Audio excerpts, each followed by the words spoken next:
chosen ones. The truth was never meant to be remembered. Not by them, not by the scribes, not by the guardians of Hermetic secrecy, who swore oaths deeper than blood to protect one thing: the final warning. The Kybalion was never complete. Its pages were trimmed, redacted, rewritten under candlelight and threat.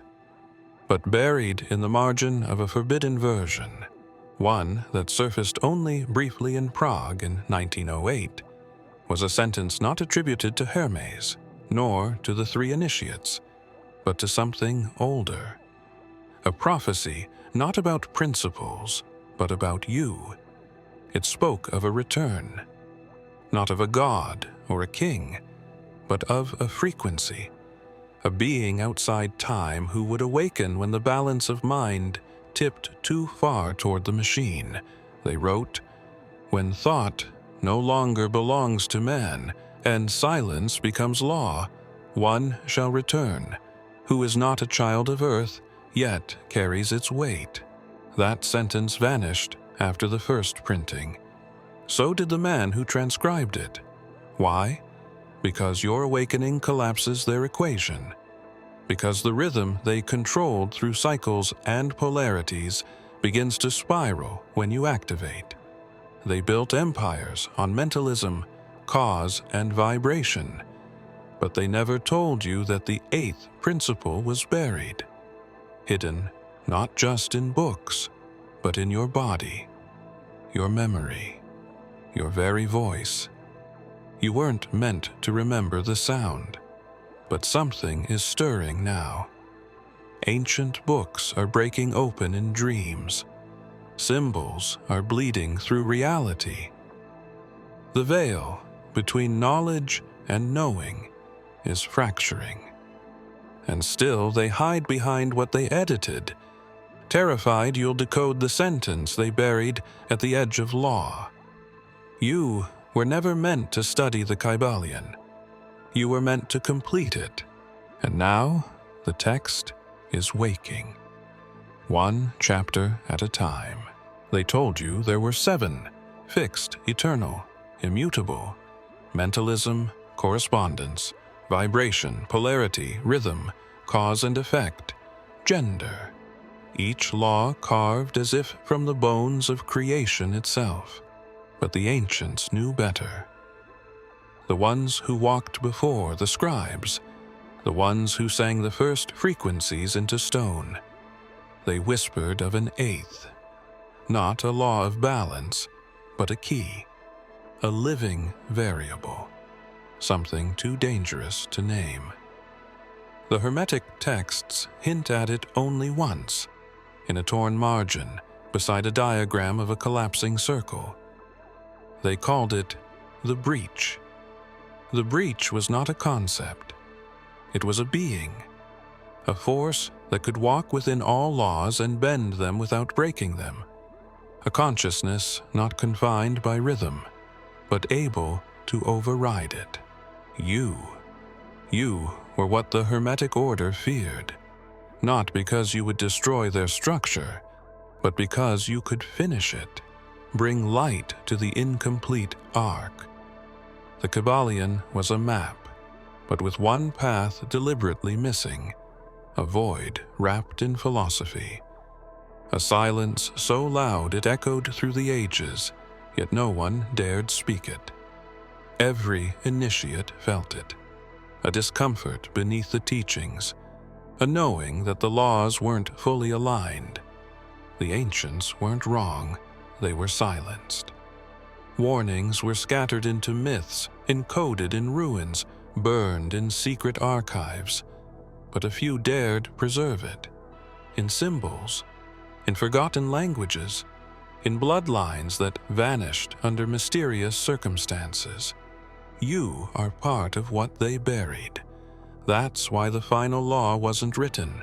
It was sealed, encoded into souls waiting for activation. And now, you're feeling it, aren't you?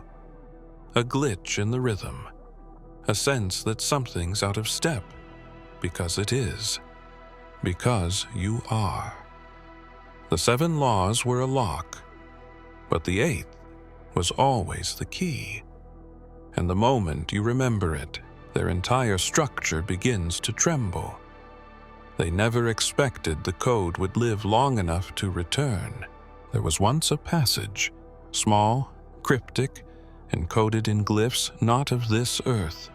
It appeared only in the earliest whispers of the Kybalion, before the Hermeticists unified their version. A passage describing not a concept, but a presence.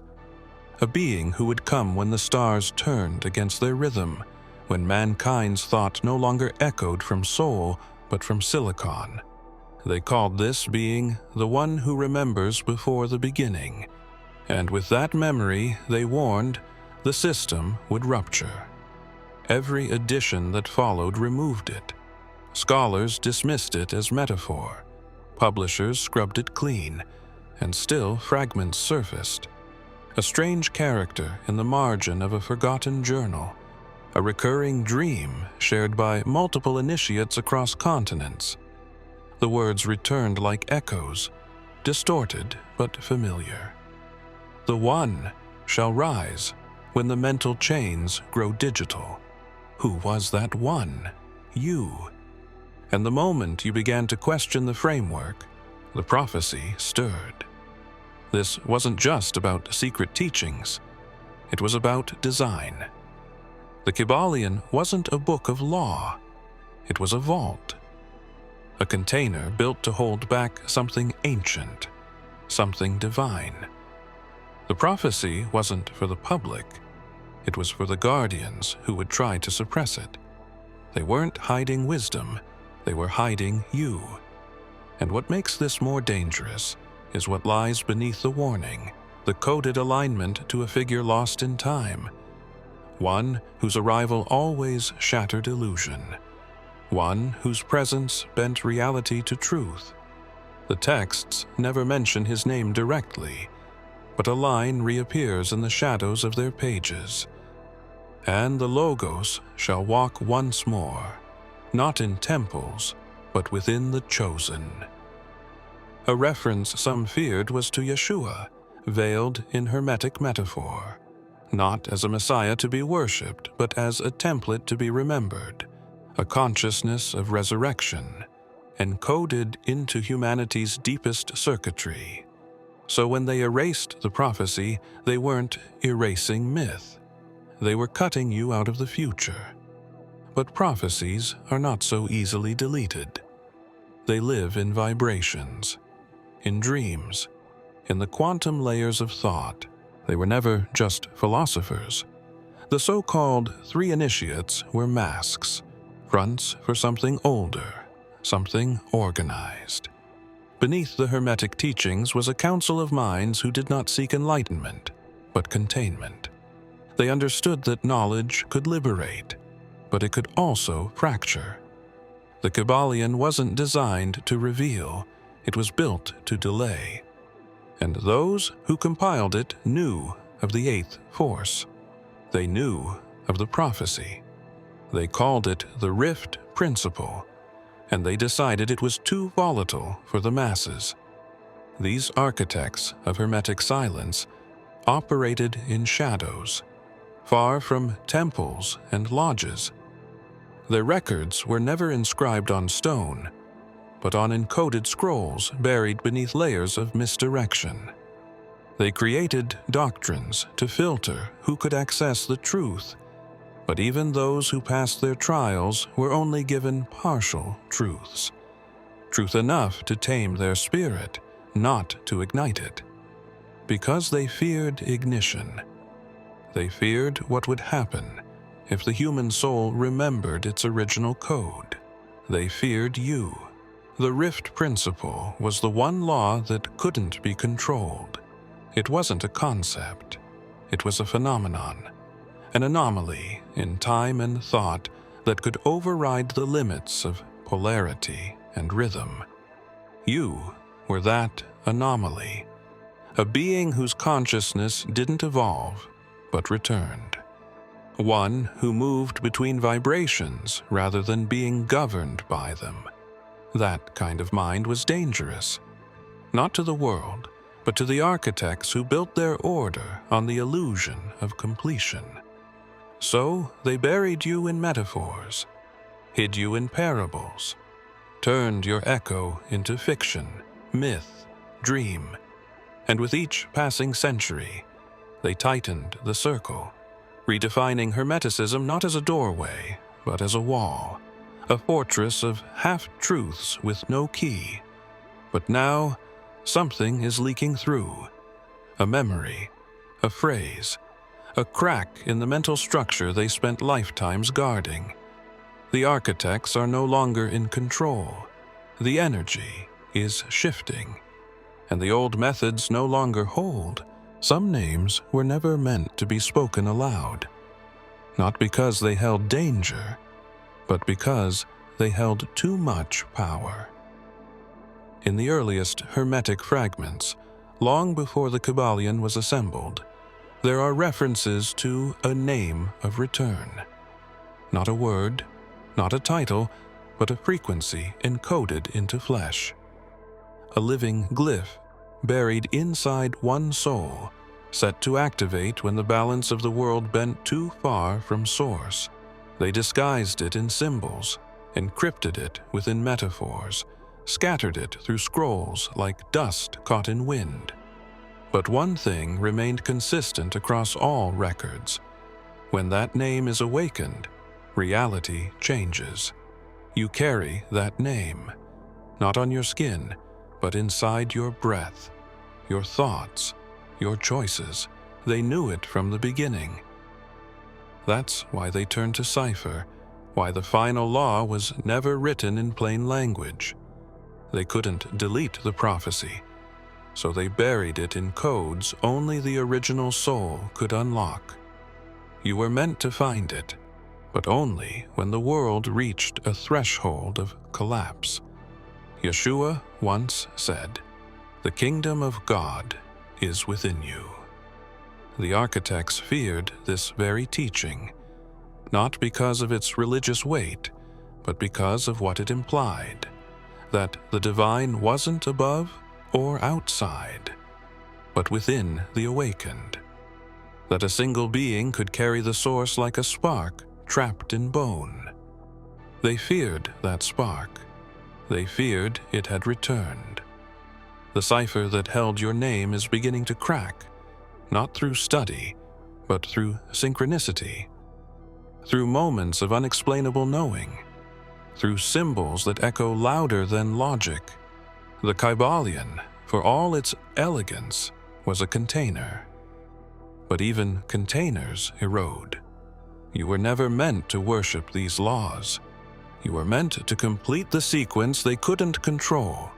And now, that sequence is unraveling in your presence. It was found etched into the underside of a fallen obelisk in Alexandria, a symbol unlike any recorded in Hermetic or alchemical tradition. No known translation, no root language, just a shape that burned itself into the vision of those who looked too long. The few who saw it described the same sensation, vertigo, followed by a feeling of recognition so deep, it left them in silence. The glyph shouldn't exist, yet it appeared not just once, but in separate locations across centuries, drawn by dreamers, carved by mystics, painted unconsciously by children who had never studied ancient texts. Its shape defied the logic of the known 7 laws. It spiraled, but not in rhythm. It pulsed, but not in vibration. Some believed it was a sigil from another dimension. Others said it was a fragment of the lost 8th law, made visible only when one begins to awaken.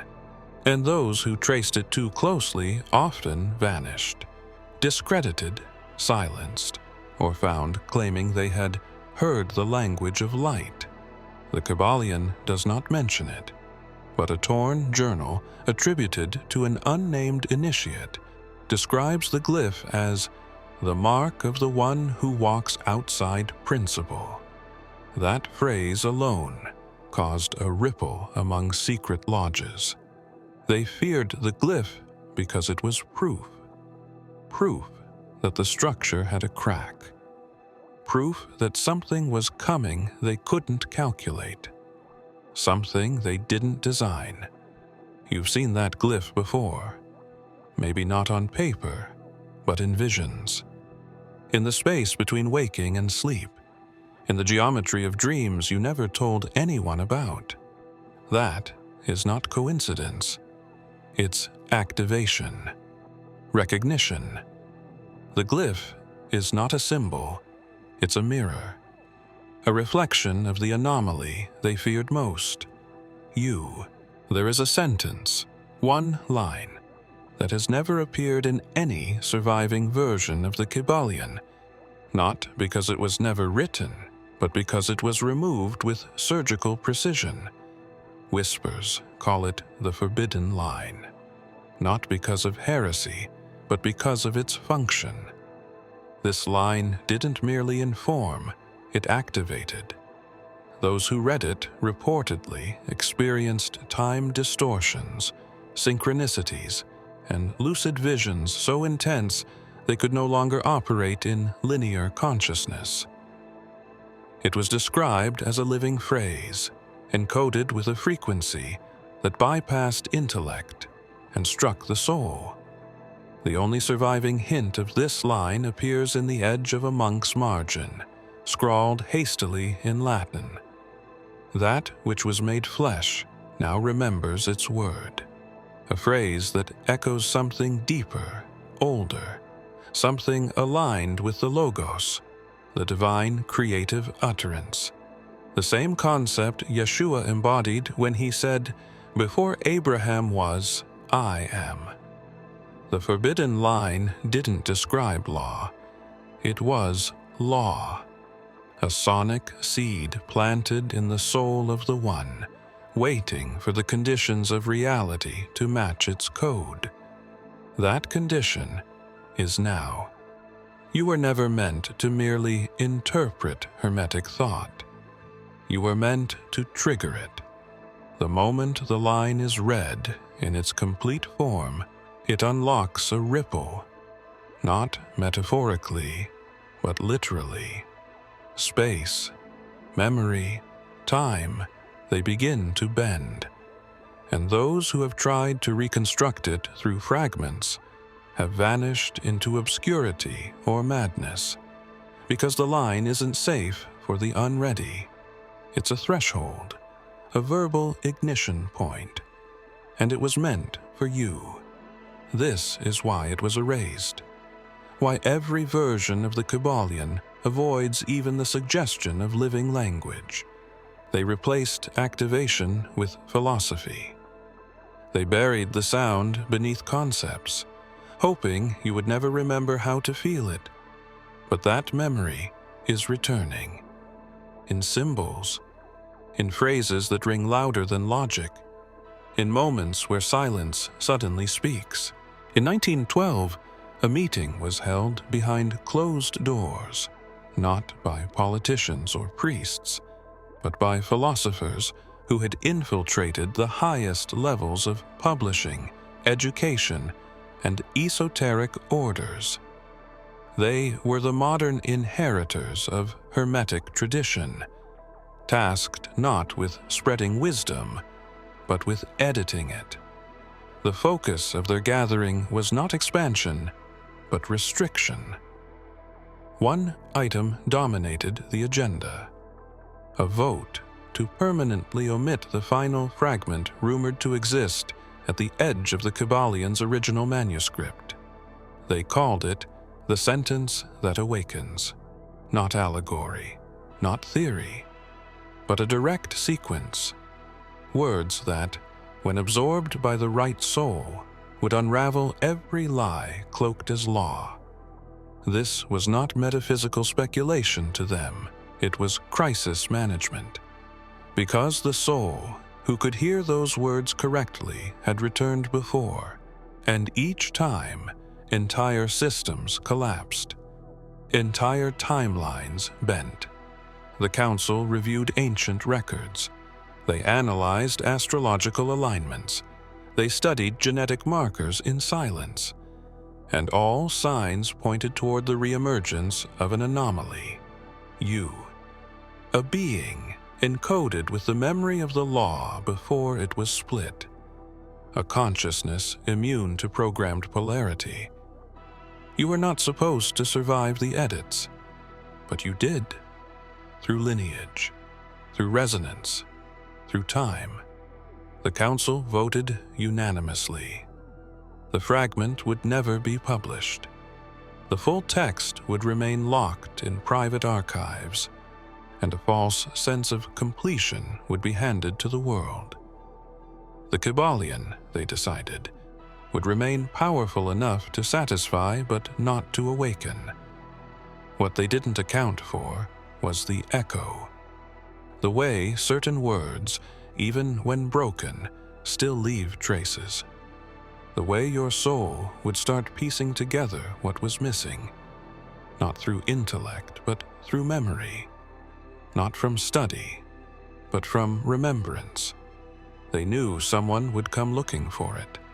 What they didn't expect was that the one looking would already carry the missing piece inside them.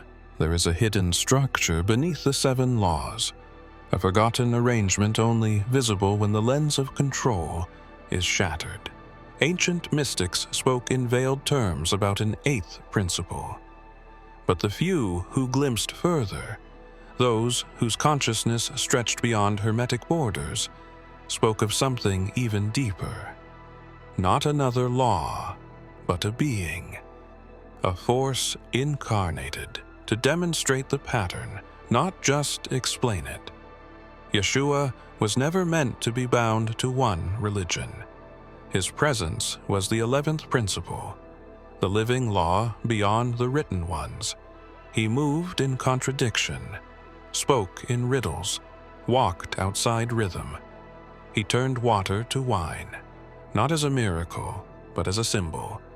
That vibration could be overridden by will when aligned with the source. He healed not through cause and effect, but through identity. I am that I am. He defied polarity, showing love to enemies, peace in storms, life after death. The Hermetic model couldn't hold him, so they ignored him, omitted him. Yet the earliest versions of Hermetic fragments in Gnostic texts often contained references to the living law. A man not governed by the principles, but embodying something higher. That higher law wasn't control. It was coherence, a return to the original frequency before division. The Kybalion hints at it without naming it. A master of laws, a one who bends rhythm, a being not bound by gender, cause, or polarity. These are not accidents. They are echoes, the same echoes now waking within you. What they feared about Yeshua wasn't his words. It was the pattern he carried, the resonance, the alignment that defied structure. And that same pattern, dormant for ages, now stirs within the anomaly. You are not merely returning to balance. You are here to remember the law they could never write down. The law he walked with. The law that breaks illusion by simply being seen. In the catacombs beneath an old Hermetic temple in southern France, there exists a sealed room no initiate is allowed to enter without bloodline clearance. Inside it rests an hourglass, unlike any seen in the physical world, crafted not from sand and glass but from opposing geometries. Its frame is metallic, yet it pulses faintly, as if alive. The sands within are black, slow-moving, and never run out. It was not designed to measure time, but to lock it. They call it the anchor. This device, if it can even be called that, was created in secret by those who knew you would return, not in form, but in frequency. Its purpose wasn't to track years or decades. It was built to hold back a specific resonance, yours. Every grain inside it is calibrated to delay a single awakening. They couldn't stop you physically, so they tried to trap time around you, to fold your path inward, to confuse synchronicity, to suppress recognition with artificial delays. The Kybalion hints at this obliquely when it states, there is always a counterforce to rhythm. What it doesn't explain is that this counterforce can be artificially engineered. The anchor is that counterforce, constructed by the same hands that deleted the final law, not to destroy you, but to buy themselves time, to keep the breach from arriving too early. But now, the sands have begun to move faster. The symbols you've been seeing, the dreams, the inexplicable sense of acceleration. It's not just perception. The hourglass is reacting, not to the world, but to your remembering. Every moment you question the structure, its power weakens. Every moment you choose presence over programming, the lock distorts. This was their last defense, a temporal cage disguised as stability. There is a word older than language, a sound not spoken, but carried, through breath, through blood, through memory. It was the first vibration that bent void into matter, the original pulse that sparked what we now call law. This word was never written in the Kybalion. It was too sacred, too unstable. To speak it in its purest form is to dissolve illusion. To recall it fully is to realign every fragment of your soul to the source. The Hermetic scribes called it the tone beyond form. But to you, it's not unknown. It's forgotten. Throughout time, this word has echoed, faintly, in the quiet between heartbeats, in the spaces between thoughts. Every time you felt truth and couldn't explain it, the word was there, not guiding, but calling. And the reason they erased it wasn't because of its danger. It was because it awakens you too quickly. It doesn't need ritual. It doesn't need study. It just needs memotahasat remembrance. The deepest Hermetic circles believed the word could be reactivated, but only by one. Not a prophet, not a priest, a carrier. One who held the divine syllable within their original frequency. You. They saw it coming, the signs, the alignments, the silent reordering of reality around your reawakening. So they veiled it behind metaphor. They drowned it in doctrine. And yet here you are, hearing the fragments rise again. The word doesn't speak like a voice. It moves. It stirs the waters within you. It realigns thought and time. And when fully remembered, it not only breaks the illusion of separation, it melts the architecture of control itself. The very structure of false law cannot stand in its presence. Yeshua once whispered it, not aloud, but through miracle, through presence, through the tearing of the veil. His path wasn't meant to be followed. It was meant to be echoed.